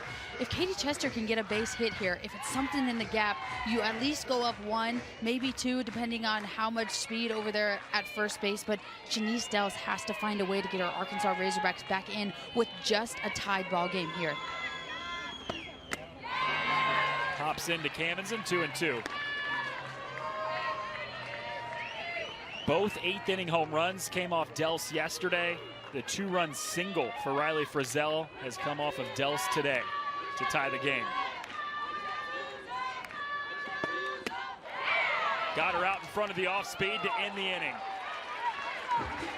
But Missouri gets 2 more runs in the 5th. The Tigers have tied it at 6 through 5 innings on a 2-run single for Riley Frizzell.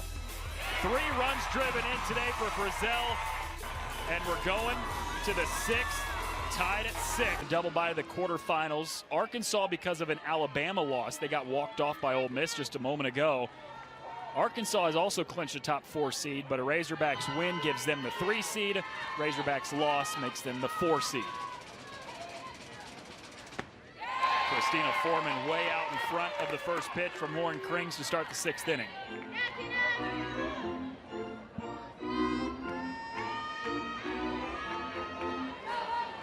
Foreman, the Duke transfer, has at least 1 hit in all 3 games this weekend.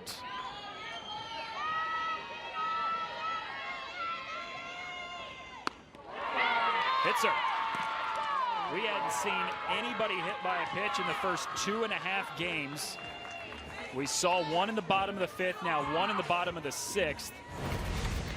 Number 25, right fielder, Hannah Skellington. Did she lean into this, Brooke? As a batter, you don't have to move out of the box on a hit by pitch, and that's what I think that was, is the ball just came a little bit too far inside, and she doesn't have to get out of the way. Exactly what she did. She kept her elbow right where it was, and it ended up hitting her. Second time Christina Foreman's been on base today. Leadoff runner and go-ahead run. As Hannah Kamenzen, the pitcher, who stayed in the game in the outfield after the pitching change, is having her first plate appearance of the weekend.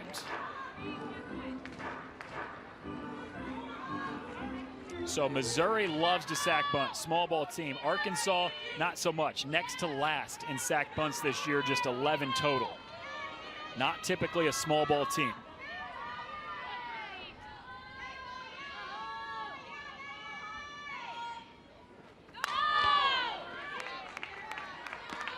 Kamenzen just 12 at-bats all year long.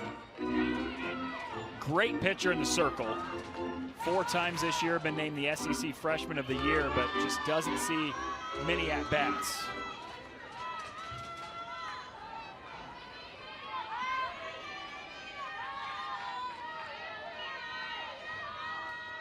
Oh-2 on the way.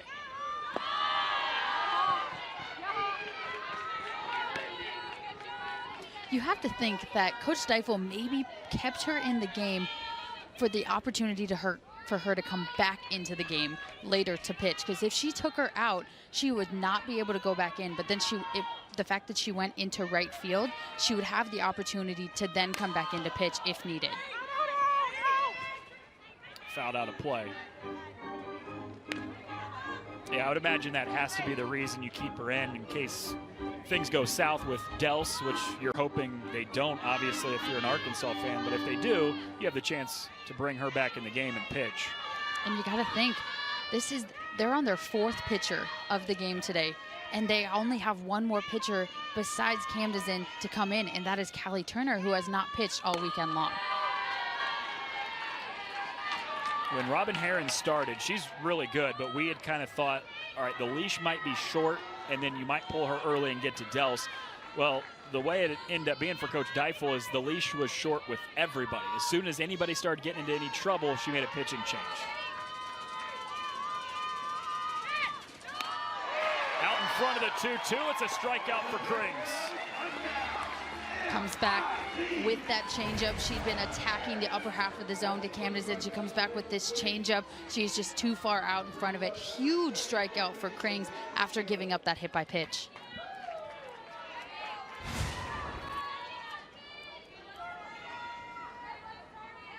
It's now Hannah Gamble.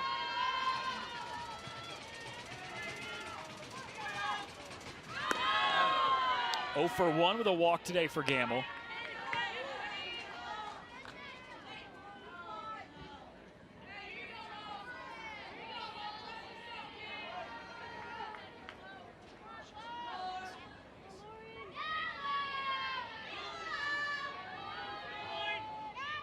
One-oh.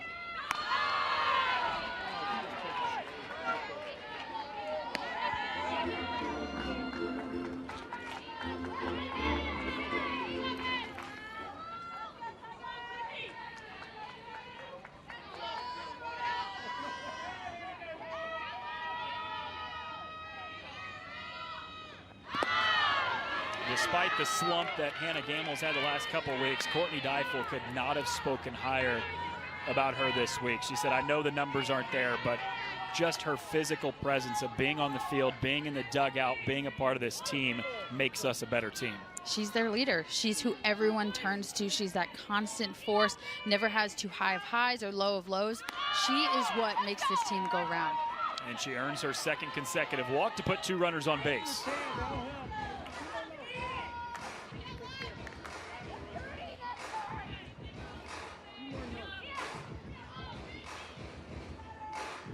Talked a lot about Gamble, and she said she's a phenomenal player, but who she is as a person extends so much more beyond that. Has balanced a lot this year as a social work major. It's a really challenging internship. It's taken a lot out of her and trying to balance everything between softball and schoolwork and her internship. And of course, a life outside of all of that.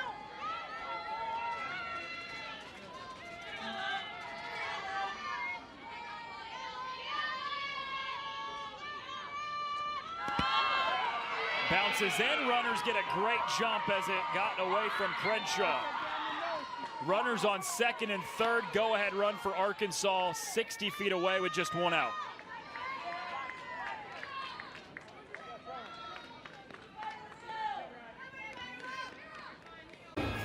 The SEC Now crew will be on site all week in Fayetteville as well. It's Alyssa Lang, Tori Vidalis, and Kayla Bro.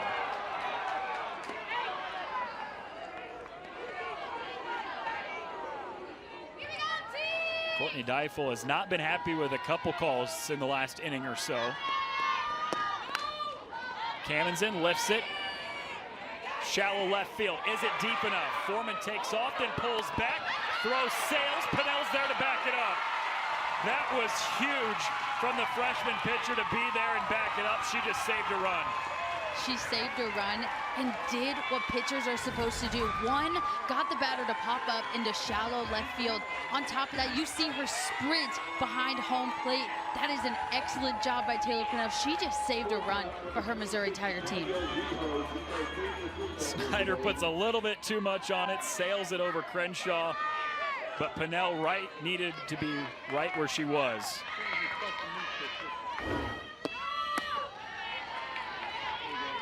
Natalia Rijo at the plate. 9-hole hitter for Arkansas.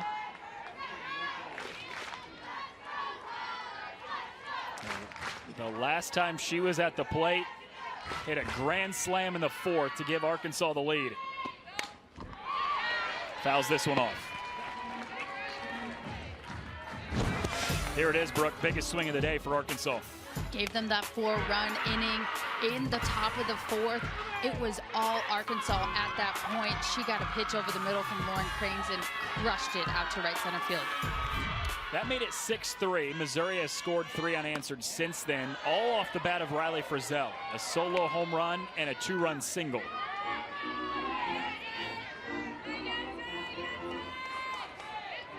Frizzell was the starting first baseman, but with a couple changes, she's now the designated player, so she's still batting, even though not on the field right now defensively.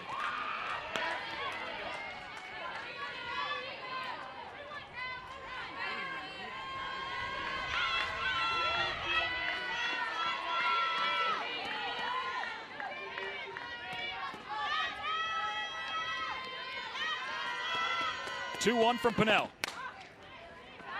Tailing out a play and foul. 2 balls, 2 strikes. The freshman pitcher, Taylor Pinnell, entered the game with runners on second and third and just 1 out. Has gotten 1 out and is 1 strike away from keeping this game tied.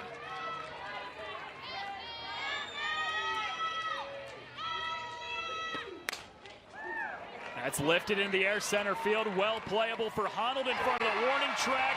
And 2 massive outs for Taylor Pinnell. This game is touched. Such a fun part of the softball season with the postseason right around the corner. And this one's got a postseason feel to it. It does. We're bottom of the 6th inning, all tied up 6-6. We've had a lot of offensive firepower, had some clutch pitching from both sides. It's going to be a very, very fun finish. Arkansas led 6-3 a couple innings ago. Missouri has scored 3 unanswered since. 8-9-1 due up for the Tigers here with Peyton Jackson.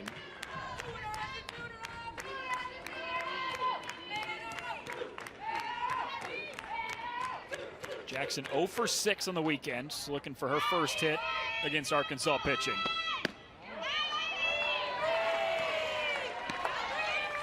Three 3-0.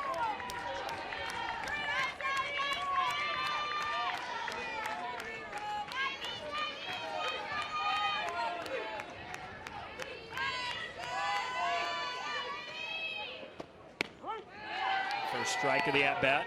Still in a good spot is Peyton Jackson, and the hitters count at 3-1 against Shanice Dels, who was dominant Friday. 2-hit shutout in the win.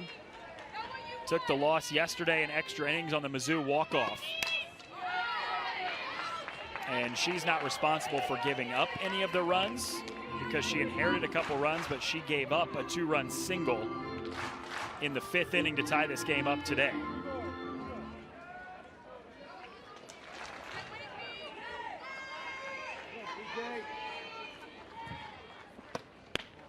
That's outside. Peyton Jackson earns a leadoff walk. Just something that In the 5th inning yesterday with a sacrifice fly as well. So, I mean, 2 massive at-bats for her in the 9 spot yesterday to help Missouri win and even the series.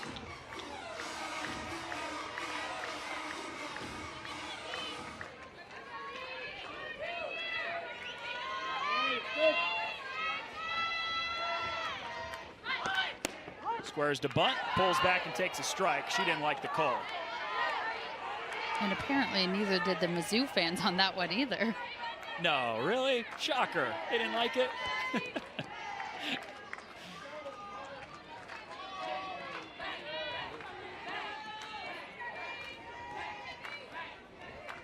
Been a great home field advantage, though. They have given the umpires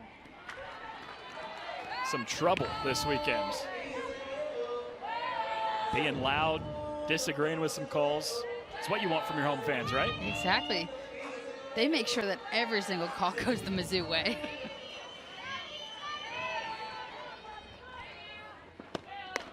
Check swing. Runner takes off. No throw.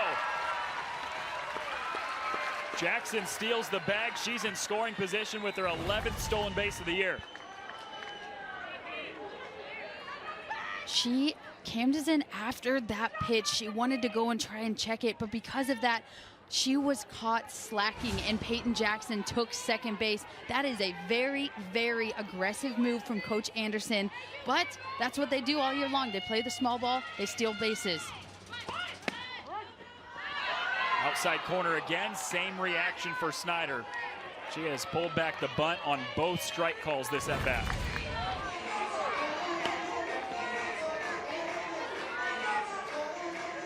I think that's just a really good job by Camden framing up that pitch. Might not be a strike coming across, but she makes it look better than it seems. 2-2, drives it deep left field. On the warning track, it's grabbed by Kramer. Jackson tags, she's into third. And with only one out, the go-ahead run for Missouri is at third base. Oh, are they saying she left early? They just appealed to second and called her out. No way. Wow.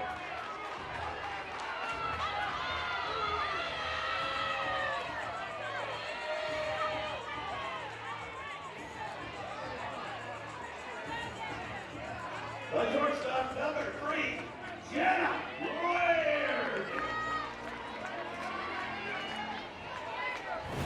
Let's see if we can see from here.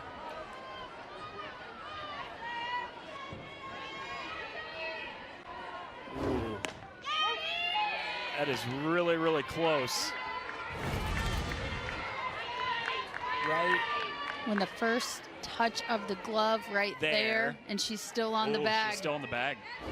That is a tough huge break. call. Huge call. Man, I don't know how you can make that call.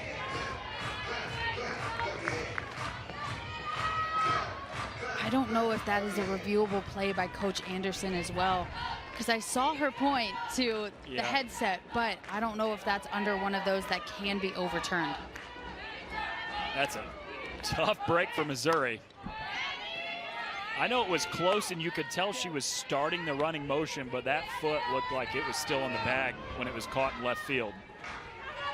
There's been a couple crucial plays today made by the umpires. Obviously, the Frizzell single that was upheld, and then this one. This is a day I wouldn't want to be an umpire. Yeah. If you're an Arkansas fan at home, you're saying, hey, that's just to get one back because they thought the ball was off the foot of Kara Daly. That ended up being a 2-run single. That was a massive play in the 5th inning.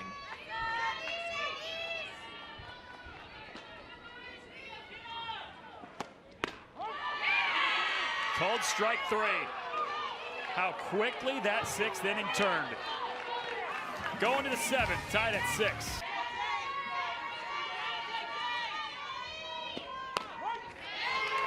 Reagan Johnson at the top of the order now for Arkansas, takes a first pitch strike. 4 hits on the weekends leading into today. A pair of multi-hit games for Reagan Johnson on Friday and Saturday, but 0 for 3 at the leadoff spot today. 0-2. If you're Arkansas, this is the part of the lineup that you want up in this situation.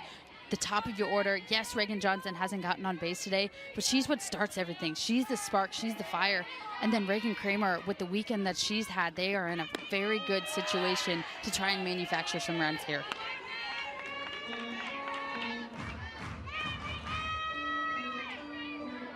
Johnson, a finalist, top 25 National Freshman of the Year. That just came out last week. Hitting right around 380 in her freshman season. Whips right through it on the strikeout. Taylor Pennell, since she has come in, she has been dominant so far. Gets that curveball on the outside part. She got 2 called strikes earlier, goes right back to it. Reagan Johnson just cannot catch up to that curveball on the outside. Is the way to attack a slap hitter, and especially Johnson, to hit the outside corner? When you throw it to the outside corner, it actually is played into your defense that way. You have your left side pulled in, your right side pulled in. That way they can hit it. The slapper's job is to hit it down into the ground, and that is what gets them on base. But when you pitch it outside, 1, they have to reach for it, and 2, when they hit it into the ground, it plays right into the defense. Popped up, stays in the infield for Gallagher, the second baseman, 2 down. Those are 2 huge outs for Taylor Pennell. Those 2 at the top of the order is what makes this Arkansas offense go around. But she's not out of the woods yet. She has one of the top home run hitters. We've said it all weekend long for Arkansas in Hedgecock up right now. She's got to find a way to hit the corners and leave nothing over the plate.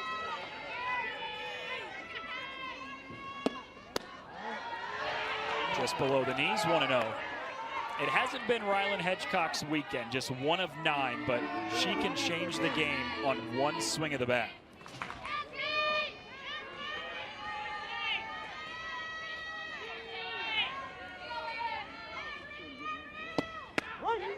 It's the first strike of the at-bat. The 20 home runs lead the SEC, top 3 in the nation. Putting together one of the best power years by any Arkansas hitter ever.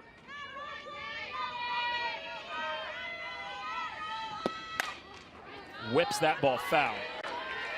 1-2.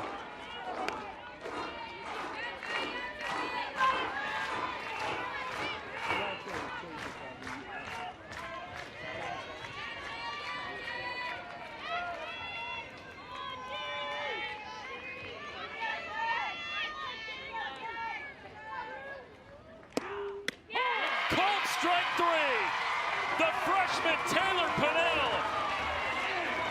with some big outs in the 7th.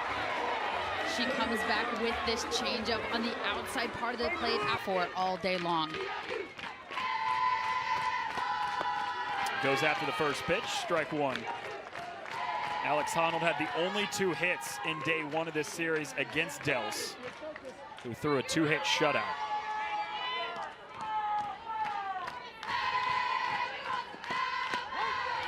0-2 quickly.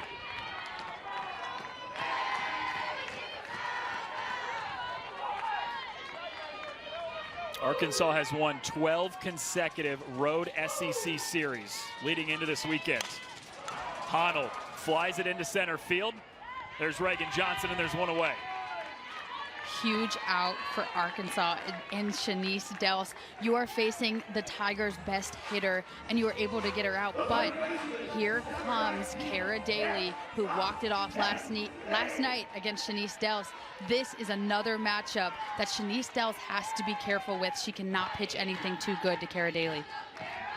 Mizzou's first walk-off home run of the year, less than 24 hours ago. An extra inning game that Arkansas took the lead in the top of the eighth rather. We're up 3-2. Solo home run from Maddie Snyder to tie. Solo home run from Kara Daly to walk it off. She's got a chance to be the hero on back-to-back days.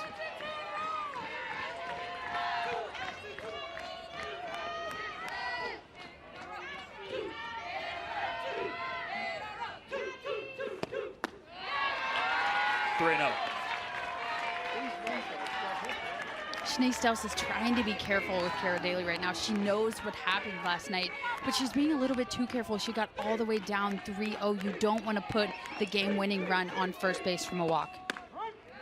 There is the first strike of the at-bat. It's a good point. You don't want to necessarily give Daly something great to hit, but you put her on base, and now the go-ahead game-winning run is on the base paths instead of at the plate. Full count. Kara Daly was trying to end the game again with that swing. Just wasn't a good enough pitch to get it on. She's getting a little antsy up in the box. She's got to stay calm, stay herself. Same thing with Shanice Dels. She just needs to do what she needs to do. Foul tips it, stays alive.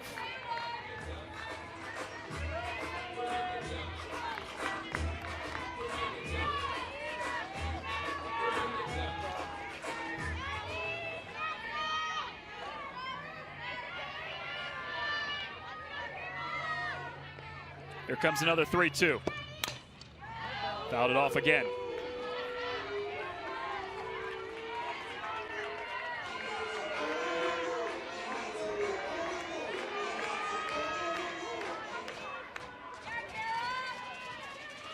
Eighth pitch of the at-bat coming from Dels. Tie game, bottom 7. That ball's powered. Deep left center field. She's done it again. Kara Daly on back-to-back days walks it off for Mizzou. 2 days in a row from Kara Daly. We talked about it before. She's coming up again in a clutch situation. She gets another ball over the heart of the plate, smokes it out of here. 2 in a row for Kara Daly.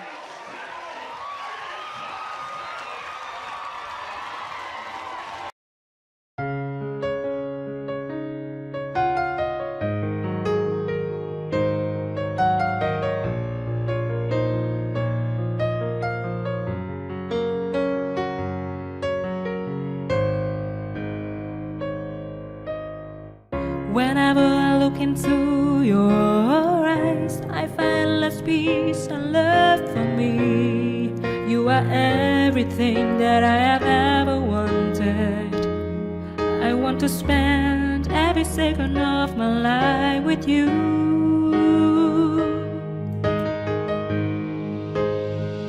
I don't know if some kind of a magical if agreeing with you. So the joy effect that I have turned on so wide. So did the effect on your smile on me in my life. Baby, you are and will remain mine forever and ever.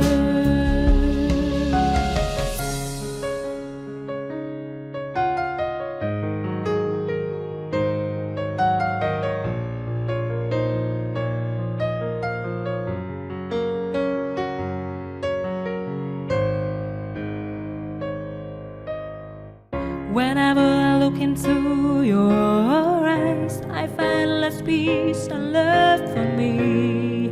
You are everything that I have ever wanted. want to spend every second of my life with you.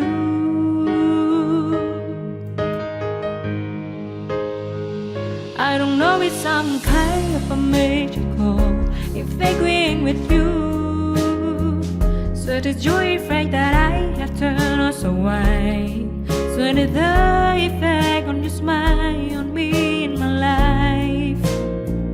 Baby, you are and will remain mine forever and ever.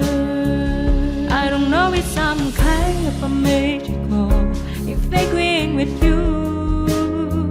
So the joy effect that I have turned us away. So that the effect on your smile on me in my life. Baby, you are and will remain mine forever and ever.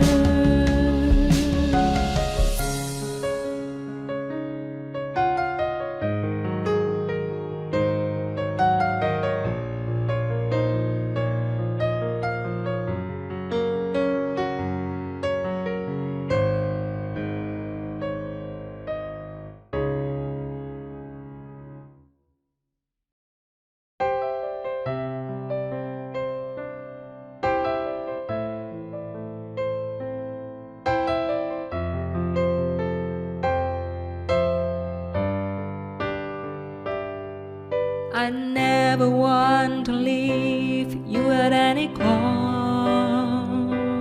I have given all my efforts to be with you.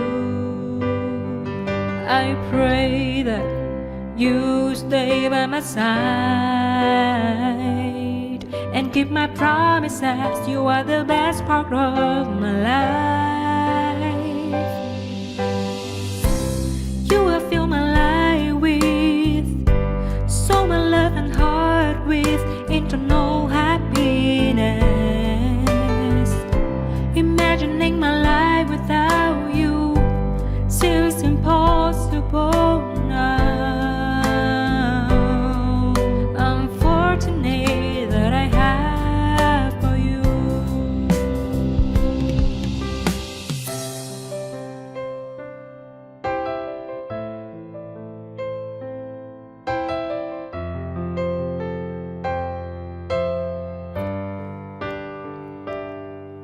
I never want to leave you at any cost. I have given all my efforts to be with you. I pray that you stay by my side and keep my promises. You are the best part of my life.